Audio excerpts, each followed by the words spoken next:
Lo que comenzó como un patrullaje nocturno rutinario en la sierra de Petlacala terminó convirtiéndose en uno de los golpes más duros que las fuerzas federales han propinado al crimen organizado en el sur del país en la última década. Antes de que amaneciera, mientras la neblina todavía cubría los pinos y la humedad caía como una sábana espesa sobre los caminos de terracería, un convoy de la Marina detectó movimientos que no encajaban con la calma habitual de esas montañas. Lo que siguió fue una combinación brutal de fuego aéreo, persecuciones por brechas imposibles, helicópteros clandestinos derribados y una contraofensiva desesperada por parte del Cártel de la Sierra del Sur, la organización criminal que ha convertido esta región en un corredor estratégico para la producción de metanfetamina y la importación de precursores químicos desde Asia. El enfrentamiento duró horas y dejó una pregunta obligada. ¿Cómo logró este grupo construir una flota aérea, un ejército de sicarios y un control casi absoluto de las rutas que conectan las montañas con el puerto? La respuesta tiene nombre. Ricardo Castañeda Lugo, alias el Jaguar de la Montaña. Y esta es la historia del operativo que buscó destruir su poder. Eran las 4:40 de la madrugada del 19 de febrero, cuando el silencio de la sierra de Petlacala se quebró por primera vez. El convoy de la Marina, integrado por 2 unidades tácticas y un vehículo de comunicaciones avanzadas, realizaba un patrullaje habitual sobre la carretera Santa Rosalía-Paso del Mamey, una franja asfaltada que serpentea entre barrancos y laderas cubiertas de encino. La región llevaba semanas en tensión. Los reportes de drones improvisados, fogonazos en la montaña y movimientos extraños entre brechas habían aumentado desde finales de enero. Pero nada, absolutamente nada, anticipaba lo que los marinos estaban por descubrir. A las 4:47 de la mañana, el radar portátil del vehículo de comunicaciones detectó 3 señales aéreas no identificadas moviéndose a baja altura. La trayectoria coincidía con un camino de terracería conocido por todos en la zona. La senda del pájaro, una brecha tan estrecha que en algunos tramos apenas cabe una camioneta. La primera confirmación visual llegó segundos después. Los operadores distinguieron luces navales apagadas, apenas un destello intermitente entre la neblina. No eran aeronaves civiles, no eran helicópteros de rescate. Eran 3 helicópteros clandestinos, cada uno con las ventanillas cubiertas y un fuselaje repintado en tonos mate para disimular impactos. Los pilotos de la Marina no tardaron en entender la magnitud del hallazgo. Aquella clase de aeronaves ligeras, ágiles, sin matrícula y con modificaciones artesanales solo servían para una cosa: mover sicarios, droga o precursores sin ser detectados desde el puerto hacia los laboratorios enclavados en la montaña. A las 4:50, el comandante del convoy estableció comunicación directa con la base en Santa Rosalía. La instrucción fue inmediata. Activar protocolo Halcón Negro. Solicitar apoyo aéreo. Cortar rutas de escape hacia Puerto Altamar. Y mientras la orden viajaba por las frecuencias encriptadas, un segundo descubrimiento terminó de confirmar la gravedad del momento. Por la misma brecha donde descendían los helicópteros, avanzaba un convoy de 6 camionetas, todas con blindaje artesanal, defensas reforzadas y portezuelas modificadas para montar fusiles de calibre grueso. En la parte trasera, al menos 15 hombres portaban chalecos negros con letras pintadas a mano, JN, Jaguares Negros.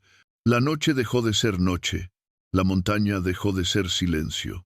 Y el operativo, hasta entonces un simple patrullaje, acababa de transformarse en un combate anunciado. A las 5 o 6 de la mañana, la oscuridad empezó a diluirse apenas, pero la neblina seguía pegada a la sierra como una pared espesa. Fue entonces cuando el primero de los helicópteros clandestinos cometió el error que definiría toda la jornada. Descendió demasiado para recoger un cargamento que esperaba en una brecha secundaria. Los marinos, ya posicionados en lo alto de una ladera, observaron la maniobra con claridad. El helicóptero era un modelo ligero, con ventanillas desmontadas y una ametralladora montada de manera artesanal en la puerta lateral. Dentro viajaban entre 8 y 10 sicarios, la mayoría vestidos con ropa táctica y pasamontañas negros. El comandante dio la orden. El apoyo aéreo ya estaba en camino, pero no podían esperar. A las 5:11, el primer helicóptero de la Marina, un UH-60 artillado, atravesó la neblina como una sombra afilada. Volaba rasante, a menos de 30 metros del suelo, aprovechando los huecos entre la bruma.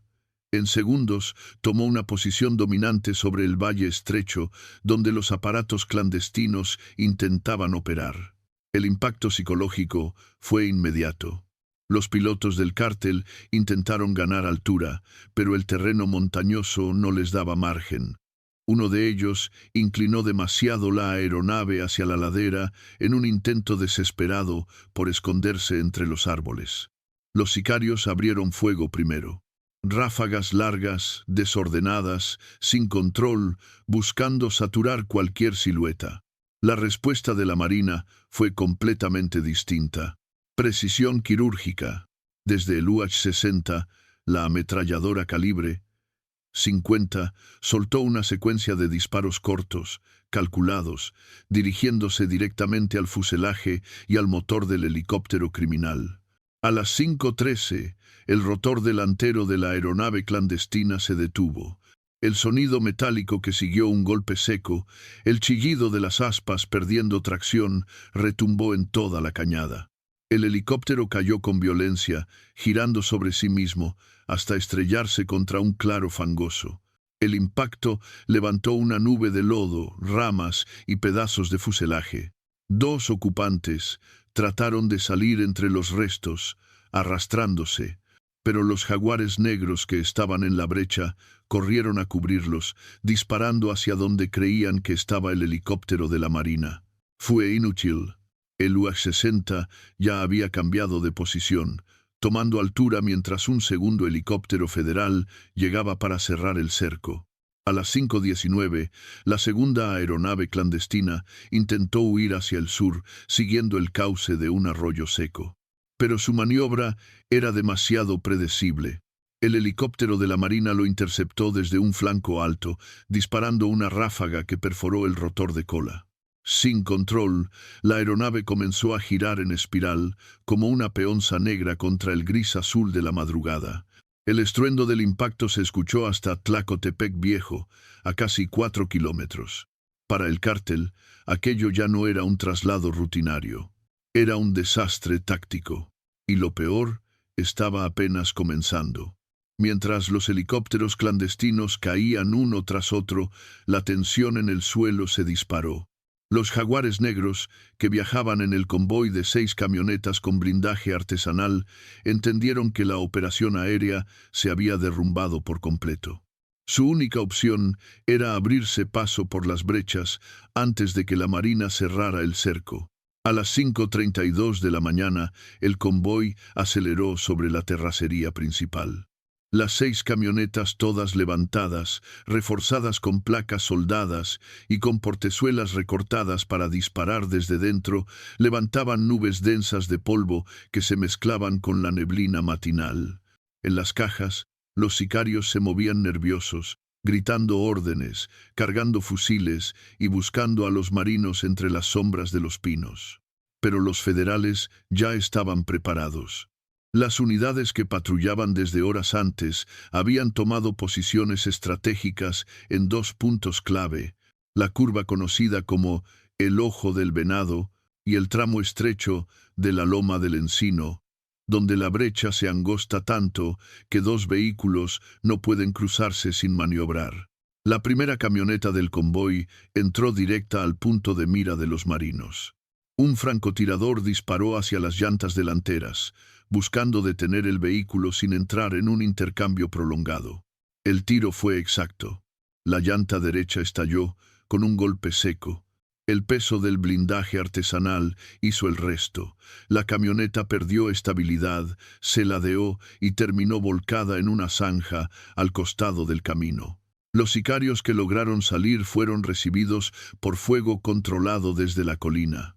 No tuvieron opción de avanzar. La segunda camioneta, al ver la escena, intentó retroceder para reorganizar la formación. Pero el cielo rugió antes de que pudiera moverse siquiera unos metros. Desde arriba, un helicóptero de la Marina se colocó directamente sobre ella, imponiendo superioridad visual y táctica. A las 5:41, una ráfaga descendente perforó el toldo y parte del blindaje.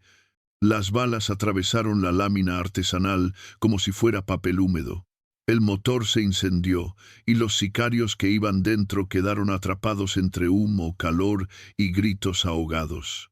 Las 4 camionetas restantes tomaron una decisión desesperada: salirse de la brecha y huir hacia la zona boscosa, donde el follaje podía dificultar la vista del helicóptero federal. Pero esa maniobra solo complicó más su huida. Las raíces, las piedras y las pendientes pronunciadas hicieron que 2 vehículos quedaran atascados antes siquiera de entrar al bosque. La persecución se volvió caótica. En cuestión de minutos, la formación del convoy se rompió por completo. Una camioneta descendió hacia un barranco estrecho. Otra giró hacia un camino maderero usado para sacar troncos de encino ilegal. Y la última intentó regresar hacia Santa Rosalía sin saber que un destacamento armado ya bloqueaba el paso. La montaña había dejado de ser su refugio. En ese instante, la ofensiva terrestre del cártel estaba oficialmente colapsando. Cuando el sol finalmente asomó entre las montañas de Petlacala, alrededor de las 7:10 de la mañana, el combate ya no era una persecución ni un intento de fuga. Era un campo de operaciones asegurado. Los marinos, apoyados por unidades estatales que comenzaron a llegar desde Santa Rosalía y Nuevo Horizonte, iniciaron el registro sistemático de la zona. Lo primero fue contabilizar bajas y detenidos. Entre los restos humeantes de los 2 helicópteros clandestinos, las camionetas volcadas y las brechas que servían de ruta de escape, la cifra final tomó forma: 32 sicarios abatidos, 11 detenidos con vida, algunos heridos, otros en shock ante la magnitud del fracaso táctico. Varios de ellos portaban chalecos con las iniciales JN, confirmando su pertenencia a la escolta personal del Jaguar de la Montaña. Luego vino el inventario del arsenal. Las armas estaban dispersas por todos lados. En cajas metálicas dentro de las camionetas, entre los restos de fuselaje y hasta escondidas debajo de lonas cubiertas de tierra, preparadas para ser trasladadas a la Sierra Profunda. El conteo fue contundente: 17 cuernos de chivo, A47, 11 fusiles AR-15, 2 rifles Barrett, calibre 50, 3 lanzagranadas, M203, más de 26,000 cartuchos de distintos calibres, cargadores, visores térmicos, radios encriptados, uniformes tipo militar. Cada arma incautada confirmaba 2 verdades incómodas. Una, que el cártel de la Sierra del Sur llevaba meses, si no años, fortaleciendo su capacidad ofensiva. Y 2, que la presencia de fusiles 50 indicaba un paso hacia operaciones más violentas contra autoridades y grupos rivales. Pero la sorpresa más grande no estaba en las armas.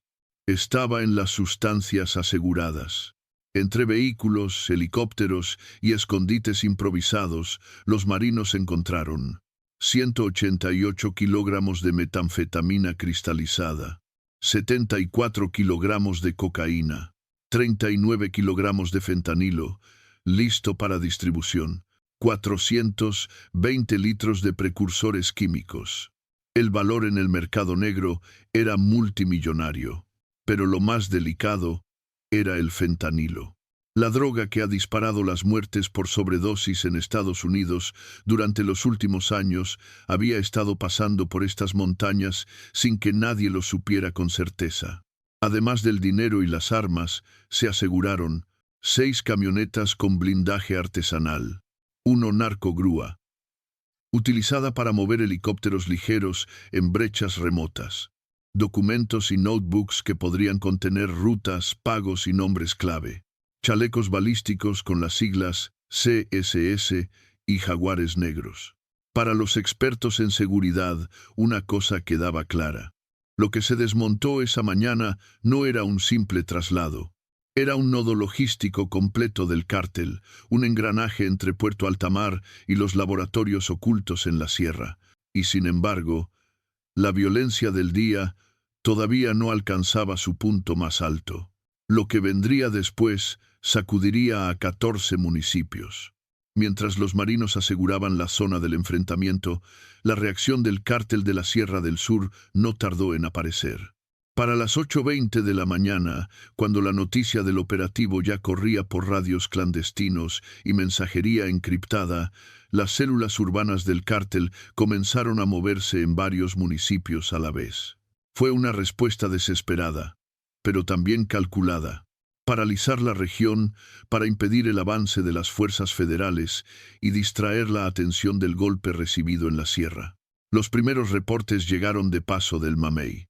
Hombres armados, en grupos de 4 o 5, detuvieron vehículos particulares en el crucero principal, obligaron a los conductores a bajar y les prendieron fuego en plena calle. El humo negro se elevó sobre el pueblo antes de las 8:30. Minutos después, la misma escena se repetía en Santa Rosalía, Tlacotepec Viejo, Nuevo Horizonte y más tarde en otros municipios de la franja montañosa. Para las 9:10, el recuento era escalofriante. 14 municipios afectados. 19. Vehículos incendiados. Carreteras bloqueadas con tráileres atravesados, autos calcinados y troncos de pino. En algunos puntos, los sicarios disparaban al aire para dispersar a la población. En otros, simplemente abandonaban los carros en llamas y huían hacia brechas laterales. El caos se extendió como una onda expansiva. En Santa Rosalía, las escuelas suspendieron clases. En Tlacotepec Viejo, varios comercios bajaron cortinas en cuanto escucharon las detonaciones. Y en los accesos a Pueblo Viejo, decenas de familias quedaron atrapadas en filas kilométricas sin poder avanzar ni retroceder. Pero el episodio más trágico ocurrió en la entrada de Nuevo Horizonte, alrededor de las 9:25 de la mañana. Luz María Hernández, 28 años, maestra rural y originaria de la comunidad de El Zapotito, viajaba en una camioneta colectiva camino a la primaria donde trabajaba. La unidad quedó atrapada entre dos puntos de narcobloqueo. A un lado, un tráiler incendiado. Del otro, una camioneta abandonada con disparos en el parabrisas. Cuando los jaguares negros comenzaron a intercambiar tiros con una patrulla estatal que intentaba despejar la vía, Luz María quedó justo en medio del fuego cruzado. Una bala perdida atravesó la lámina lateral del vehículo y la impactó en el abdomen. Los pasajeros intentaron ayudarla mientras llamaban a emergencias, pero los bloqueos impedían que las ambulancias llegaran. Fue trasladada por civiles hacia Santa Rosalía, pero falleció antes de llegar al hospital. Su muerte corrió de boca en boca entre las comunidades serranas, convirtiéndose en símbolo del costo humano que pagan los pobladores cada vez que un grupo criminal responde con violencia ciega. Para el Estado, la prioridad cambió de inmediato. Además de asegurar el área del operativo, ahora debían recuperar el control territorial antes de que los bloqueos paralizaran toda la región por completo. La jornada apenas estaba a la mitad. Y faltaba responder la pregunta central del día. ¿Quién había ordenado la operación fallida del cártel? La respuesta, para muchos en la sierra, tenía un solo nombre. Para entender lo que ocurrió aquella mañana en la sierra de Petlacala, hay que mirar más allá de los helicópteros derribados, las camionetas blindadas y las toneladas de polvo que dejó el operativo. Hay que mirar al hombre que convirtió esas montañas en su fortaleza personal. Ricardo Castañeda Lugo, conocido desde hace años como el Jaguar de la Montaña, no siempre fue un enemigo del Estado. De hecho, su historia comienza en el lado opuesto. Nacido en 1983 en las afueras de Santa Rosalía, creció en una comunidad campesina marcada por la tala ilegal, la migración y la presencia ocasional de grupos armados. Su padre fue arriero, su madre, comerciante en el tianguis del pueblo. Pero lo que marcó su vida no fue la pobreza, sino la llegada de las autodefensas, alrededor de 2013. En esa época, cientos de pobladores hartos de extorsiones, secuestros y cobros de piso se levantaron en armas para expulsar al cártel que dominaba la región. Ricardo, entonces un joven de 30 años con habilidades mecánicas y un carácter reservado, se unió como muchos otros. No tardó en destacar. Sabía manejar camionetas 4x4, conocía cada brecha de la sierra, podía desmontar un motor en plena madrugada y volverlo a armar antes del amanecer. Y, sobre todo, entendía la lógica de la montaña. Para sobrevivir ahí arriba, no se necesita fuerza. Se necesita leer el terreno como si fuera un mapa vivo. Cuando las autodefensas empezaron a dividirse por conflictos internos, Ricardo eligió un bando. Y ese fue su punto de quiebre. En 2015, tras una disputa por el control de un aserradero clandestino, un sector de autodefensa se transformó en una célula criminal, el Cártel de la Sierra del Sur, CSS. Prometieron proteger a la gente, pero rápidamente pasaron a extorsionar a productores de aguacate, madereros y mineros artesanales. Ricardo no solo se quedó con ellos, se convirtió en pieza clave. Su ascenso fue silencioso, sin videos, sin narcomantas, sin escándalos. Primero coordinó rutas para sacar madera ilegal. Luego, ayudó a mover cargamentos de aguacate hacia centros de empaquetado bajo control del cártel. Más tarde, cuando Puerto Altamar se convirtió en punto de entrada de precursores químicos, Ricardo tomó el mando del eje logístico que conectaba el puerto con los laboratorios escondidos entre los barrancos. Pero su verdadera consolidación llegó cuando formó su propia escolta. Los Jaguares Negros, un grupo de entre 30 y 50 hombres, reclutados entre expolicías municipales, exautodefensas resentidos y jóvenes de la zona atraídos por dinero fácil y lealtades peligrosas. Bajo su liderazgo, el cártel se expandió hacia 3 líneas criminales altamente rentables: metanfetamina en laboratorios de alta producción, extorsión sistemática a aguacateros y madereros, control de minas artesanales que generan millones al año. Los productores de la región lo recuerdan por una frase que repetía en las reuniones clandestinas: la sierra no se gobierna desde un escritorio, se gobierna desde el sonido del monte. Un mensaje claro para todos. Él no buscaba poder político, sino control del territorio. Su presencia imponía respeto, su ausencia generaba rumores, y su nombre circulaba en voz baja entre comunitarios, policías municipales y hasta funcionarios estatales. Por eso, cuando la Marina derribó sus helicópteros y destruyó su convoy, la pregunta que inquietó a toda la sierra fue inevitable: ¿dónde estaba el Jaguar cuando ocurrió el operativo? Y más importante aún, ¿cuál era el objetivo real de su convoy aéreo terrestre aquella madrugada? La respuesta se encontraba en las montañas, en rutas que pocos se atreven a recorrer. Para entender por qué el Jaguar de la montaña apostó tanto en un solo operativo con helicópteros, convoyes blindados, cargas de droga y precursores, hay que analizar el verdadero tesoro oculto detrás de la violencia: la Sierra de Petlacala y sus corredores económicos. Esta región, aunque pobre a simple vista, es uno de los territorios más codiciados por el crimen organizado en el sur del país. Su importancia no viene solo de los laboratorios clandestinos, sino de algo mucho más profundo: la combinación perfecta entre recursos naturales, rutas estratégicas y aislamiento geográfico. Ajat. Aguacate, el oro verde que financia todo. La franja entre Santa Rosalía, Nuevo Horizonte y Tlacotepec Viejo produce casi el 22% del aguacate del estado, un cultivo que genera miles de millones de pesos al año. Para los cárteles, esto significa una entrada constante de dinero mediante cuotas de seguridad a productores, extorsiones a empacadoras, cobro por cada camión que sale rumbo a centros de distribución, control de huertas nuevas. Se estima que el CSS llegó a recaudar entre 8 y 12 millones de pesos semanales solo por este rubro. 2. Madera illegal. El negocio silencioso. Las montañas de Petlacala están llenas de pino y encino, maderas de alta calidad. La extracción ilegal opera desde hace décadas, pero en los últimos 5 años se volvió más rentable que nunca. El jaguar lo entendió rápido. Controlar los caminos madereros significaba controlar las grúas, los aserraderos clandestinos, las rutas nocturnas hacia los patios de acopio, las ventas a intermediarios de otros estados. Este negocio llega a mover decenas de millones al año, sin necesidad de disparar una sola bala. Sí. Minería artesanal.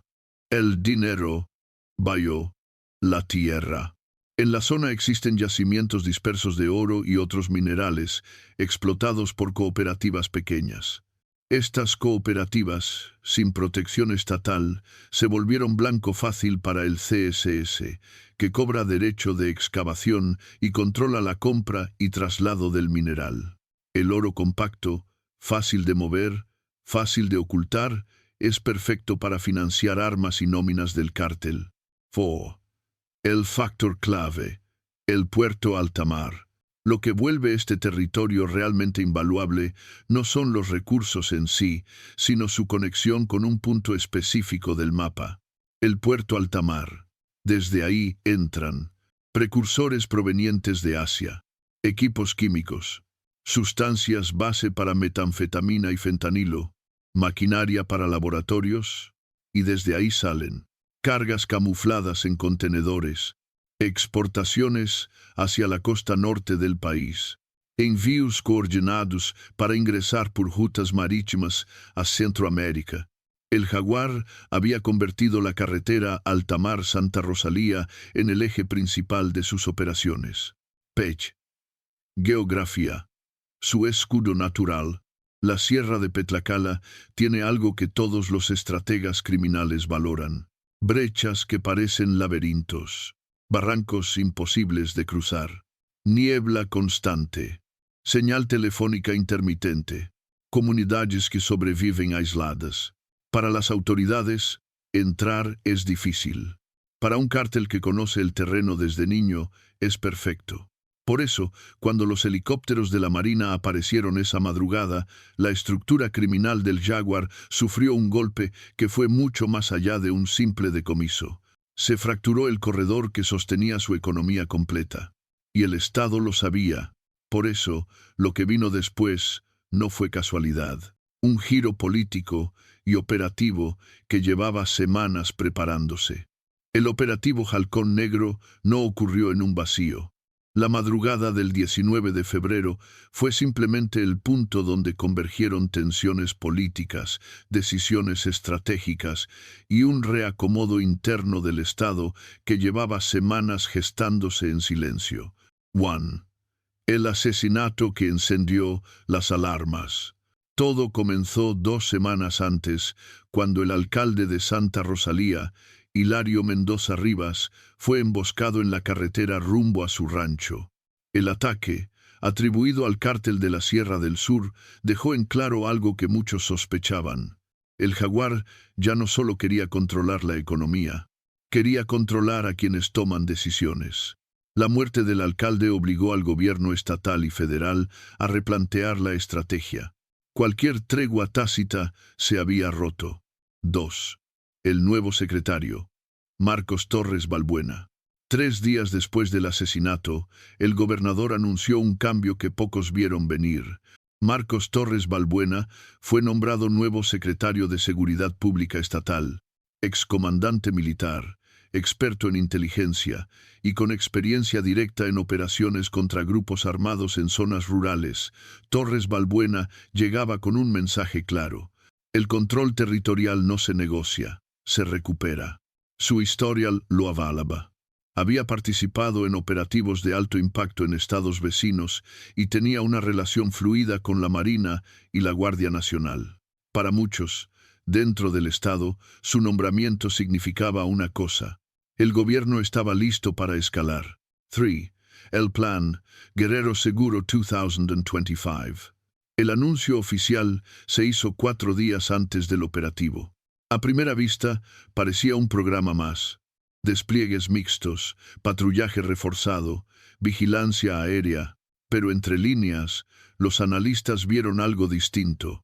Redistribución de zonas de vigilancia, nuevos puntos de revisión en caminos secundarios, mayor presencia de inteligencia naval, monitoreo de embarques sospechosos en Puerto Altamar y, sobre todo, un módulo especial dedicado a cortar financiación criminal.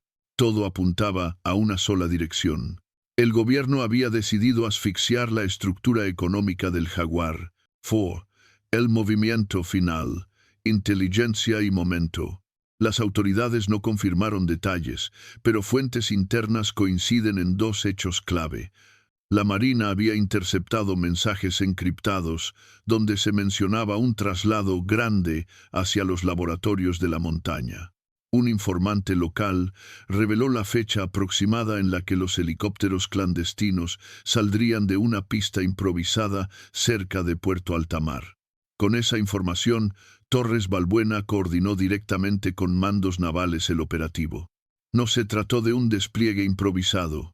Fue una emboscada quirúrgica, calculada minuto a minuto. Piet. El resultado politizo. El operativo Halcón Negro le dio al gobierno algo que no había conseguido en meses. Control mediático. Un golpe contundente al CSS. La percepción de que por fin se estaba actuando con fuerza. Reducción temporal de la capacidad de extorsión del cártel. Presión sobre los aliados políticos y económicos del Jaguar. Pero también abrió una pregunta incómoda. ¿Era este operativo el inicio de una nueva estrategia o un movimiento aislado que el cártel podría revertir? La respuesta dependía de lo que pasara en los días siguientes y de la capacidad del Jaguar para reorganizarse, porque aunque perdió hombres, armas, helicópteros y cargamentos millonarios, él seguía vivo, y en la sierra, un hombre vivo con poder es más peligroso que 100 sicarios armados. Cuando cayó la tarde en la sierra de Petlacala, las columnas de humo comenzaban a disiparse. Las carreteras quedaban lentamente despejadas, los vehículos calcinados se retiraban con grúas oficiales, y los últimos puntos de narcobloqueo eran neutralizados por la Guardia Nacional.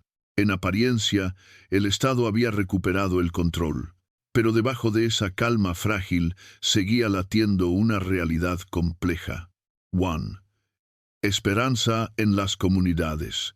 Para muchos habitantes de Santa Rosalía, Tlacotepec Viejo y Nuevo Horizonte, el operativo representó la primera señal de fuerza estatal en meses. La caída de los helicópteros clandestinos, la incautación de droga y armas, y los detenidos enviaron un mensaje claro. El cártel de la Sierra del Sur ya no era intocable. Productores de aguacate, madereros y cooperativas mineras cansados de pagar cuotas interminables, miraban el despliegue militar como una oportunidad para retomar sus actividades sin miedo. Algunos incluso hablaban de un respiro donde por fin se escucha el monte sin balas. 2. Temor. La ley del contragolpe. Pero en estas montañas, la esperanza casi siempre viene acompañada de preocupación. Los analistas saben que cuando un cártel pierde tanto en un solo día, hombres, armas, cargamentos, vehículos, rutas, suele recurrir a la táctica más predecible y a la vez más brutal, el contragolpe. Atentados selectivos, ataques a convoyes, reclutamiento forzado, nuevas extorsiones para recuperar ingresos. Y el jaguar de la montaña, herido pero con vida, seguía teniendo lealtades internas, dinero escondido, aliados en Puerto Altamar y una red de informantes en las comunidades serranas. En otras palabras, tenía capacidad de levantarse. 3. La desaparición del jaguar. Horas después del operativo, un rumor comenzó a circular entre los pobladores. Dicen que lo vieron cruzar un cañón rumbo al norte, solo sin escolta. Otros afirmaron que había escapado antes del operativo gracias a un aviso filtrado. Y algunos, más desconfiados, aseguraban que tenía un escondite subterráneo en la zona de los hornos, un conjunto de túneles usados antiguamente por mineros. Nada de eso pudo confirmarse. Pero había un hecho irrefutable. El jaguar no estaba entre los muertos, tampoco entre los detenidos. 4. Fin o principio. El operativo Halcón Negro golpeó como hacía años no se veía en la región. Afectó el transporte de precursores, interrumpió rutas clave y fracturó temporalmente la capacidad de coordinación del CSS. Fue, sin duda, un partaguas. Pero los estrategas militares saben que una victoria táctica no garantiza un cambio estructural. Mientras las rutas sigan siendo rentables y el puerto mantenga movimiento, nuevos líderes surgirán, y los viejos, como el jaguar, intentarán regresar. La pregunta que queda en el aire es simple, pero decisiva. ¿Este operativo abrió una nueva oportunidad para retomar la sierra, o fue apenas un respiro antes de que el jaguar vuelva a rugir? Las próximas semanas y los silencios de la montaña tendrán la respuesta.